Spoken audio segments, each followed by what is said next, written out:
मैं अभी 1000 year soul beast level का हूं, लेकिन होस्ट जितना स्ट्रांग होगा मैं भी उतना स्ट्रांग बनूंगा।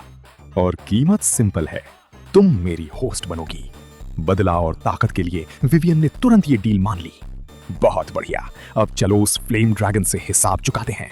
फ्लेम ड्रैगन अब भी क्लिफ के पास गुस्से में घूम रहा था। जैसे ही उसने ड्रैगन ब्रेथ छोड़ने के लिए मुंह खोला, वेनम ने विवियन को उसकी साइड तक पहुंचा दिया। एक मुक्का सीधा उसके सबसे कमजोर जॉइंट पर लगा और 5 मीटर लंबा ड्रैगन हवा में उछल गया। विवियन तुरंत उसकी पीठ पर चढ़ी और काले स्पाइक्स उसकी आंखों से होते हुए सीधा दिमाग तक घुसा दिए। ड्रैगन ने दर्द भरी चीख मारी, कुछ पल तड़पा और फिर हमेशा के लिए मर गया। उसकी लाश से एक पर्पल 8000 ईयर सोल रिंग बाहर निकला और हवा में तैरने लगा। लेकिन मैं तो सिर्फ लेवल 29 पर हूं, इतना पावरफुल सोल रिंग कैसे अब्सॉर्ब करूंगी? और वैसे भी third soul ring normally 1000 year से ज्यादा नहीं होता। 8000 ईयर रिंग कौन अब्सॉर्ब कर सकता है? किसने कहा नहीं कर सकता?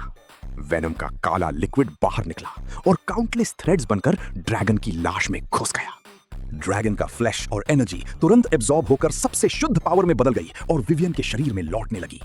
मैं पहले ही तुम्हारी बॉडी, बोन्स और स्पिरिट को स्ट्रेंथन कर चुका हूं। अगले ही पल विवियन की सोल पावर लेवल 30 पार कर गई।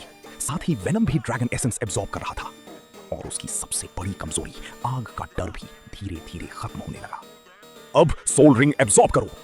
विवियन ने पर्पल सोल रिंग को छुआ। वायलेंट एनर्जी उसके शरीर में दौड़ पड़ी, लेकिन वेनम के स्ट्रेंथन किए हुए शरीर ने सब कुछ संभाल लिया। उसकी सोल पावर सीधा लेवल 32 तक पहुंच गई। फिर उसके हाथ में डार्क रेड और गोल्डन फ्लेम्स जलने लगी। उसका थर्ड सोल स्किल अनलॉक हो चुका था, ड्रैगन फ्लेम ब्लड बर्स्ट। इस स्किल ने उसके सारे स्टैट्स डबल कर दिए और अटैक्स को ड्रैगन फ्लेम्स दे दी। लेकिन असली सरप्राइज अभी बाकी था। ड्रैगन केव में उन्हें कंप्लीट एक्सटर्नल सोल बोन भी मिल गया। ड्रैगन विंग्स फ्यूज होते ही विवियन की सोल पावर एक लेवल और बढ़ गई। वो लेवल 33 पर पहुंच गई। ये विंग सिर्फ उड़ने के लिए नहीं थी, बल्कि उसकी पावर को फिर से डबल कर सकते थे। अगले दिन हेवन सिटी मर्सनरी गिल्ड में विवियन सीधा काउंटर पर पहुंची। ड्रैगन ग्रास के 10 प्लांट्स, अल्केमिस्ट के कमीशन का काम पूरा हो गया। 50 गोल्ड सोल कॉइंस। 1 मिनट, ये सिर्फ बेस रिवॉर्ड है। Dragon grass 1000 year dragon territory में उगता है। मैं लगभग 8000 ईयर फ्लेम ड्रैगन के हाथ मार ही गई थी।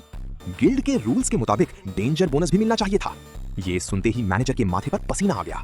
उसने जानबूझकर ये सुसाइडल मिशन विवियन को दिया था, क्योंकि उसे लगा था कि ये लड़की मार्केट रेट नहीं जानती। मैनेजर ने दोबारा हिसाब लगाया। Final payment 1000 gold soul coins. Vivian पैसों का बैग लेकर जाने ही वाली थी, तभी पीछे से एक तेज आवाज गूंजी। ओए, ये तो वही अनवांटेड बास्टर्ड है ना? ये था Mark, level 31 soul elder, guild का पुराना मेंबर और बदतमीजी के लिए मशहूर। नशा चढ़ा हुआ था। वो लड़खड़ाते हुए विवियन के सामने आ खड़ा हुआ। 1000 गोल्ड लेके जा रही हो? वैसे दिखने में तो बुरी नहीं हो। वो अपनी बात पूरी भी नहीं कर पाया। वेनम ने विवियन का शरीर कंट्रोल किया और उसका सर पकड़ लिया। धड़ाम, उसका चेहरा सीधा ओक टेबल में